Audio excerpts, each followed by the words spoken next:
Hello everyone, आज की इस वीडियो में हम जानेंगे अगर किडनी अल्ट्रासाउंड आपने कराया है, यानी कि अगर आपकी किडनी से संबंधित आपको कोई समस्या है, जैसे कमर में दर्द होना, पेशाब रुक रुक कर आना या बहुत जल्दी पेशाब करने की इच्छा होना या फिर पेशाब करते समय दर्द होना या फिर आपको कंटिन्यूसली किडनी की साइड में दर्द रहना। तो आज के इस वीडियो में यहाँ पर मैं आप सभी को बताऊंगा कि इस अल्ट्रासाउंड रिपोर्ट्स को आप कैसे देखेंगे घर पर, या फिर अगर इसके अंदर जो समस्या है उसका निदान आपको क्या देखने को मिलेगा, आप क्या कर सकते हैं या फिर आपके डॉक्टर्स क्या इसका सॉल्यूशन बता सकते हैं।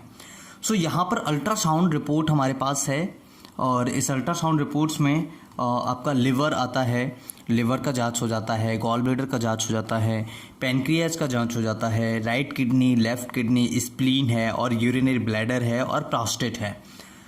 तो यहाँ पर इस अल्ट्रासाउंड रिपोर्ट में जो समस्या है वो पेशेंट को है हाइड्रोनेफ्रोसिस। तो हाइड्रोनेफ्रोसिस के बारे में हम इस वीडियो में समझेंगे। बाकी इस अल्ट्रासाउंड रिपोर्ट में क्या है और इसकी बेसिस पर आप क्या समझ सकते हैं, क्या सजेस्ट कर सकते हैं पेशेंट को, तो यहाँ पर सबसे पहले ये सारी चीज़ें हम समझ लेते हैं। लिवर की बात करें तो normal in size and outline, border are rounded, parenchymal echostructure normal, homogeneous portal and hepatic veins are normal, यानी कि जो पोर्टल वेन है, जो पेरेन्काइमल है या जो बॉर्डर है लिवर का बिल्कुल नॉर्मल है, यानी लिवर से रिलेटेड इस मरीज को कोई समस्या नहीं है। गॉल ब्लैडर की बात करें तो distended and filled with fluid wall normal, lumen is echo free, यानी कि जो इसका गॉल ब्लैडर है मरीज का वो डिस्टेंडेड है थोड़ा सा, क्योंकि उसके अंदर फ्लूइड है ना, इसलिए वो थोड़ा सा डिस्टेंडेड है, लेकिन इस समस्या वाली कोई बात नहीं है, ये भी नॉर्मल ही है। पेनक्रियाज की बात करें तो normal in size, outline and echostructure, यानी कि वो उसकी आउटलाइंस हैं पेनक्रियाज की वो भी नॉर्मल है और इसके अंदर कोई समस्या भी देखने को नहीं मिली है।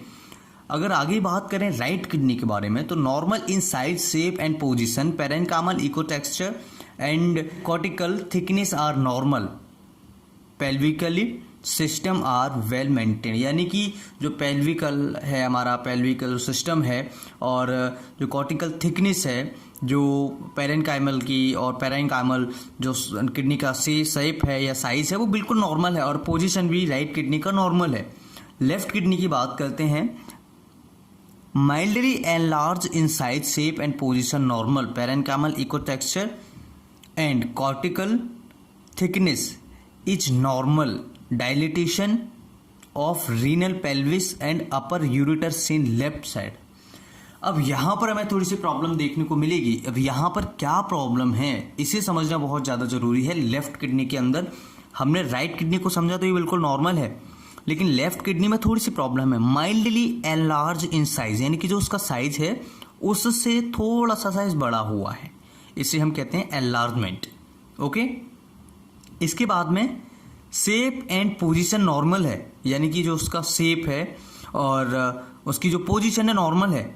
Parenchymal echo texture, cortical thickness is normal, जो उसकी थिकनेस वगैरह है वो नॉर्मल है, लेकिन dilatation of renal pelvis and upper ureter seen left. इनका कहने का मतलब ये है कि जो पेल्विस है रीनल का वो थोड़ा सा डायलेटेड है और अपर यूरेटर जो है वो लेफ्ट साइड में हमें थोड़ा सा उसका प्रॉब्लम देखने को मिल रहा है।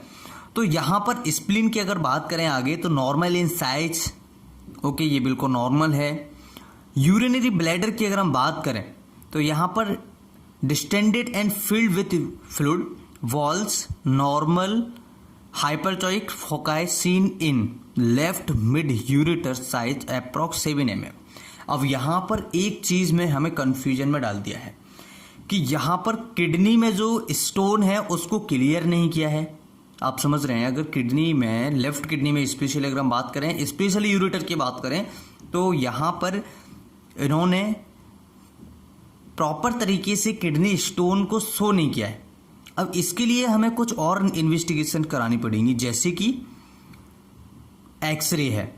अगर हम एक्सरे कराते हैं एब्डोमेन का, किडनी का, स्पेशली यूरेटर का, तो हमें यहाँ पर काफ़ी सारी चीज़ें क्लियर होंगी और इसके बाद में दूसरा अल्ट्रासाउंड रिपोर्ट भी हमें कराना पड़ेगा।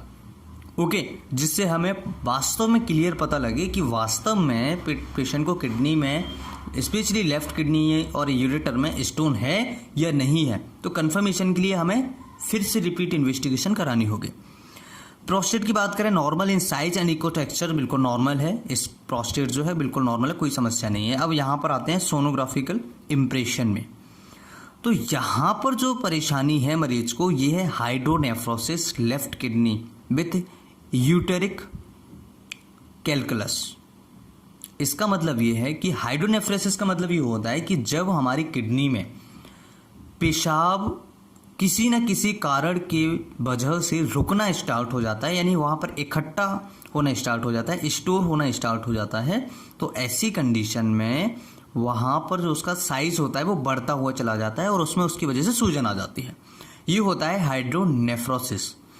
अगर स्टोन को या जो रुकावट वहाँ पर जिस चीज़ की वजह से हो रही है, अगर हम उसको हटा देते हैं तो आपका किडनी नॉर्मल हो जाएगा।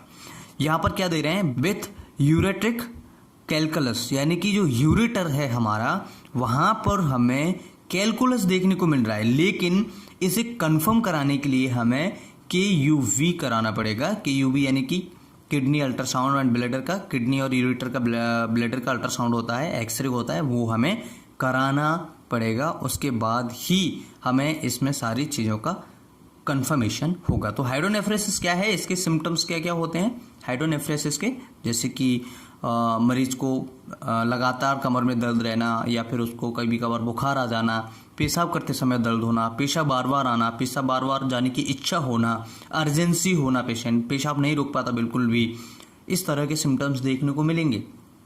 हाइड्रोनेफ्रोसिस के कई कारण होते हैं, इन्फेक्शन हो सकता है, ब्लॉकेज हो सकता है, ठीक है, और किडनी में कोई ऐसी समस्या हो रही हो जो स्टोन नहीं है, या फिर स्टोन के कारण भी ब्लॉकेज होगा, तब भी वहाँ पर हाइड्रोनेफ्रोसिस देखने को मिल सकता है।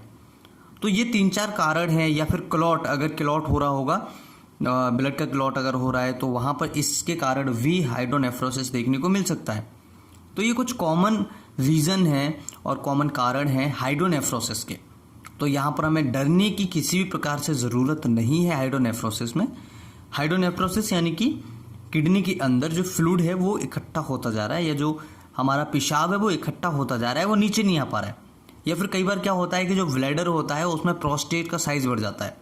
तो प्रोस्टेट का साइज बढ़ने की वजह से क्या होता है कि यूरेटर में भी जो हमारा ब्लैडर है वहाँ पर भी पेशाब इकट्ठा हो रहा है, तो वो पेशाब यूरेटर में भी फिल होगा, और यूरेटर के बाद में जो ऊपर का किडनी का पेल्विस वगैरह जो एरिया है वहाँ पर भी इकट्ठा होगा, जिसके कारण हमें काफ़ी सारी समस्याएं देखने को मिलेंगी। तो हाइड्रोनेफ्रोसिस का इलाज क्या है, सिंपल है। जिस कारण से हाइड्रोनेफ्रोसिस हुआ है, यानी कि अगर कोई प्रोस्टेट का प्रॉब्लम है, प्रोस्टेट सूज रही है, या फिर वहाँ पर कोई दिक्कत आ रही है, या फिर स्टोन है, ठीक है, या फिर कोई वहाँ पर किसी अन्य कारण की वजह से ब्लॉकेज हो रहा है, तो जैसे ही हम उस ब्लॉकेज को हटाएंगे तो हमारा जो किडनी का जो हाइड्रोनेफ्रोसिस है, किडनी के अंदर जो सूजन है और जो पानी का रुकाव वहाँ पर हो रहा है वो नॉर्मल हो जाएगा। तो इस तरीके से हम किडनी के हाइड्रोनेफ्रोसिस को हटा सकते हैं। या फिर जो स्टोन को गलाने वाली दवाइयाँ होती हैं, जैसे स्टोन है तो स्टोन को गलाने वाली दवाइयाँ होंगी, या फिर कोई और समस्या है तो ये अकॉर्डिंग टू बीमारी के हिसाब से चला जाएगा। जो बीमारी वहाँ पर प्रेजेंट होगी उस हिसाब से हमें यहाँ पर ये इसका इलाज करना होगा। आज के इस वीडियो में इतना ही। उम्मीद करता हूँ कि हाइड्रोनेफ्रोसिस और किडनी अल्ट्रासाउंड रिपोर्ट को आप देखना सीख गए होंगे। अगर वीडियो अच्छा लगे तो लाइक एंड शेयर करें, कुछ पूछे चाहे तो कमेंट करें। मैं फिर मिलता हूँ इसी तरह के नए वीडियो में, तब तक के लिए नमस्कार, जय हिंद।